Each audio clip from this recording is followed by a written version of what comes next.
दर्शकों नमस्कार, मैं हूं बिंदुसार पांडे और आप देख रहे हैं सोशल स्पिरिट।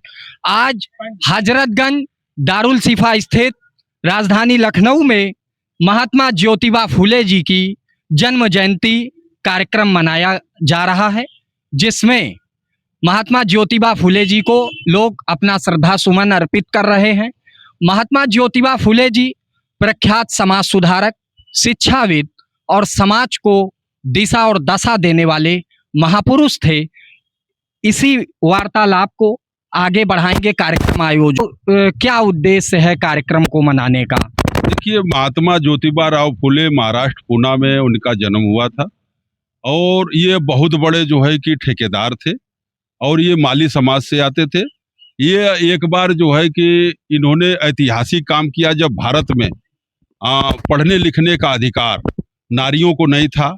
भारत में पढ़ने लिखने का अधिकार किसी को नहीं था, तो इन्होंने सर्वप्रथम अपने घर में स्कूल खोल करके और वहाँ के समाज के लोगों को पढ़ाने का काम किया, अपनी पत्नी को पढ़ाने का काम किया और इनकी पत्नी जा करके महिलाओं को भी, बालिकाओं को भी पढ़ाने का काम किया।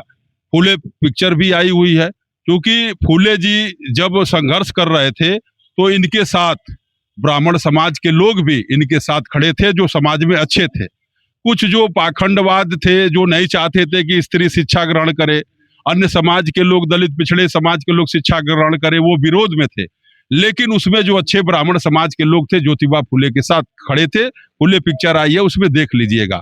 हर समाज में सही और गलत लोग होते हैं। ये है कि कोई जात और कोई वर्ग, कोई समाज गलत नहीं होता है। ज्योतिबा राव फुले जब एक बार अपने ब्राह्मण मित्र के शादी में गए थे, तो वहां शादी में इनका अपमान किया गया, इसलिए कि माली पिछड़ी जाति के थे। तो वहां से इनको ज्ञान प्राप्त हुआ। कहा कि अरे, जब मेरे साथ इस तरह से, मैं ठेकेदार हूँ, टाई कोट सूट पहन करके धोती कुर्ता हूँ, जब मेरे साथ शादी में अपमान हो रहा है, तो अन्य समाज के साथ वहीं से इनके प्रति मन में जागृति पैदा हुई। तो इन्होंने कहा, विद्या बिना मति गई, मति बिना गति गई, गति बिना विद गया, विद बिना समाज निर्धन हुआ। तो इन्होंने 1848 में सबसे पहले प्राइमरी पाठशाला शुरू किया, अपनी पत्नी को पढ़ाया। जब इनकी पत्नी बच्चों को पढ़ाने जाती थी तो 3 साड़ी अपने बैग में रखती थी। एक साड़ी जब लेकर के चलती थी तो गांव के लोग जो असामाजिक थे गोबर फेंकते थे। फिर स्कूल में जाती थी तो बदलती थी, फिर उस साड़ी को रखती थी, फिर दूसरी साड़ी पहन करके आती थी पढ़ाने। तो बीच में फिर लड़के जो है कि असामाजिक तत्व उनके ऊपर गोबर फेंकते थे, लेकिन फिर भी उन्होंने साहस दिखाते हुए पढ़ाने का काम किया। जो भारत में जो महिलाएं शिक्षित हुई हैं, चाहे भारत की प्रथम प्रधानमंत्री श्रीमती स्वर्गीय इंदिरा गांधी जी बनी हो, जो द्रौपदी मुर्मू राष्ट्रपति बनी है, ये ज्योतिबा राव फुले और ये जो है सावित्रीबाई फुले की देन है, जो कलेक्टर कमिश्नर बन रही है। नहीं तो महिलाओं को शिक्षा का अधिकार नहीं था, नारियों को पढ़ने का अधिकार नहीं था। ये अधिकार अगर किसी ने दिया, इसीलिए बाबा साहब अम्बेडकर ने इनको अपना गुरु माना, कबीर साहब को माना, भगवान बुद्ध को माना। तो आज इनकी ज्योतिबा राव फुले की 200वीं जयंती मनाई जा रही है। आज माननीय प्रधानमंत्री जी ने भी संसद भवन में राष्ट्रपति महोदया के साथ इनके चित्र में माल्यार्पण किया। आज माननीय मुख्यमंत्री जी ने भी इनके अब जो है कि माल्यार्पण किया, ट्वीट किया अपने सोशल मीडिया फेसबुक माध्यम से।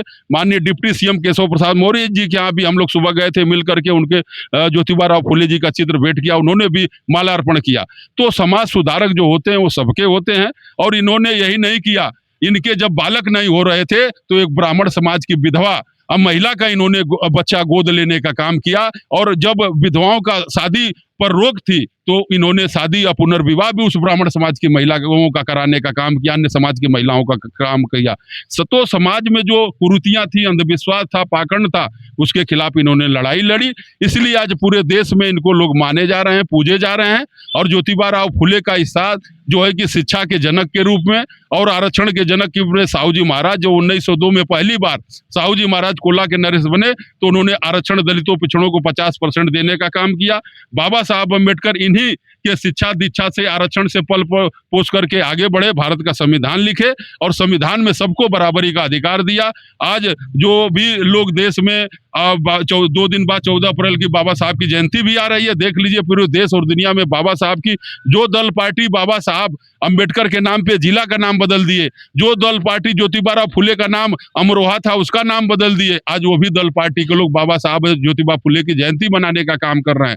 भारतीय जनता पार्टी तो हमेशा से ही, चाहे साहू महाराज हो, शिवाजी महाराज हो, ज्योतिबा फुले हो, चाहे बाबा साहब अम्बेडकर हो, चाहे संत रविदास हो, भगवान वाल्मीकि हो, चाहे संत गाडगे महाराज हो, भारतीय जनता पार्टी सबका साथ सबका विकास और सबका सम्मान की बात करती है।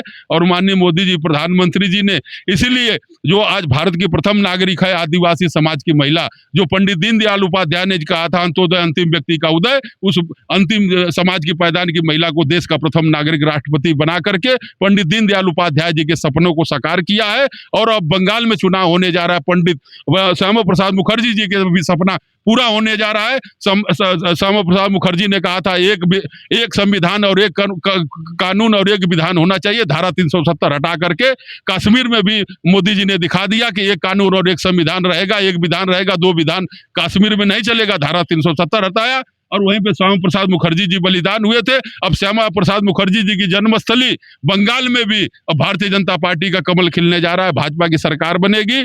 और अब हम लोगों के बीच में महाराजा शिवाजी फाउंडेशन के राष्ट्रीय अध्यक्ष हैं बौद्ध अरविंद सिंह पटेल जी, जो सदस्य हैं पूर्वांचल विकास बोर्ड के, और माननीय श्री कुबेर भंडारी जी, हमारे पंडित जी भी हैं, ये लोग भी दो शब्द ज्योतिबा राव चौबे जी हैं बोलेंगे, और आप इन लोगों से भी इनके बारे में पूछिए। क्या कहना चाहेंगे सर महात्मा ज्योतिबा फुले जी के विषय में, क्या संदेश देना चाहेंगे? समय समय पर महापुरुषों का उदय होता है। जब समाज में अंधविश्वास और पाखंड चरम सीमा पर जाता है तो महात्मा ज्योतिबा राव जैसे महापुरुषों का उदय होता है। उस समय अंधविश्वास पाखंड चरम सीमा पर था, महिलाओं को पढ़ने लिखने का अधिकार नहीं था, ये संभ्रांत घर के थे।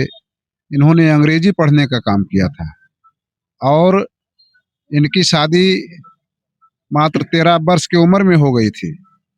तो ये जब अस्पृश्यता या सौतेला व्यवहार का शिकार हुए तो समाज पर इन्होंने चिंतन शुरू किया, अपने पत्नी को पढ़ाने का काम किए, फिर दोनों लोग मिल करके विद्यालय चलाने का काम किए और हर वर्ग के लोग, जो वंचित समाज के लोग थे, उनको पढ़ाने लिखाने का काम किया। ऐसा समाज में जागृति पैदा किया जिसका नतीजा आप देखिए, हर वर्ग के लोग पढ़ लिख रहे हैं और चारों क्षेत्र में सबका विकास हो रहा है। इसमें क्या कहना चाहेंगे सर महात्मा साहब के विषय में? महात्मा साहब के बारे में कहना चाहते हैं कि उस समय जागृति नहीं थी, शिक्षा बिल्कुल था ही नहीं, तो बहुत बड़ा काम किए।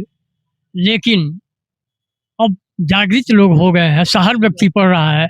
लेकिन सबसे बुराई ये है कि शिक्षा जगत में इतनी महंगाई, इतना स्कूल महंगा खुल गए हैं कि गरीब से गरीब बच्चा को वहाँ पढ़ाना चाहता है, कंपटीशन लगा है। अब पढ़ने के बाद कोई रोजी रोटी के सवाल नहीं है। तो हमारा मांग है, अब सरकार से मांग करते हैं कि पहले शिक्षा पर जो स्कूल खुल गए हैं महंगे, उसको बंद किया जाए और मुफ्त शिक्षा दिया जाए, क्योंकि देशों में भी शिक्षा कई छोटे छोटे देशों में दिया जा रहा है।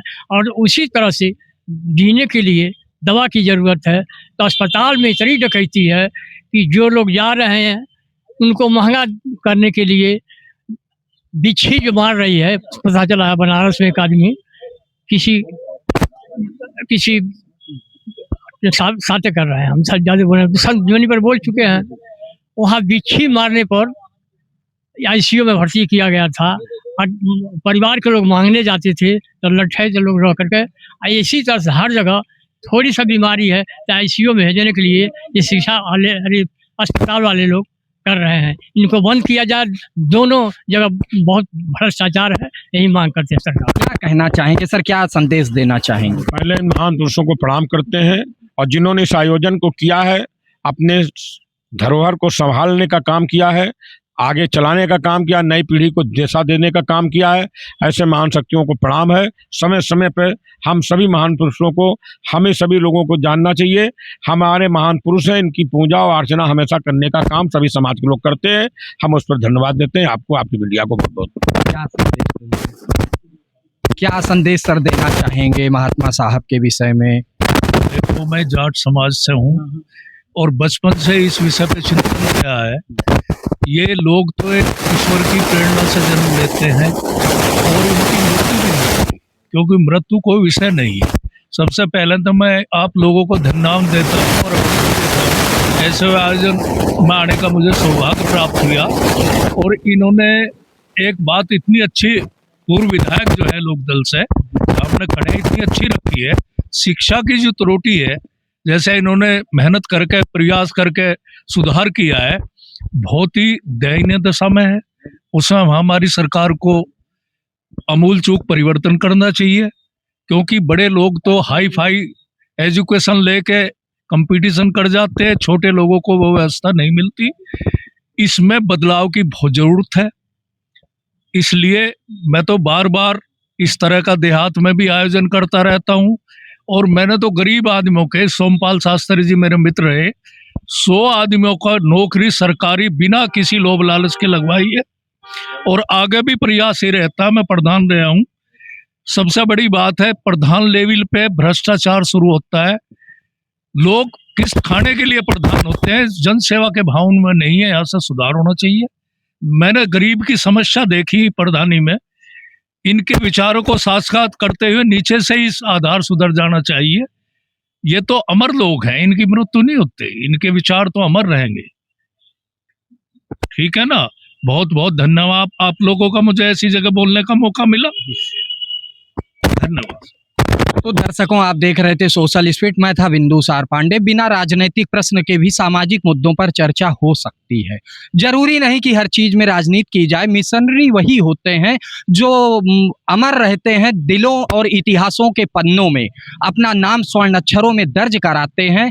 ऐसी मिशनरियों की विचारधारा को आगे बढ़ाना ही चाहिए। इसी क्रम में आज दारुल शिफा स्थित, हजरतगंज स्थित दारुल शिफा में महात्मा ज्योतिबा फुले जी की जन्म जयंती 200वीं मनाई गई। Social spirit Lucknow.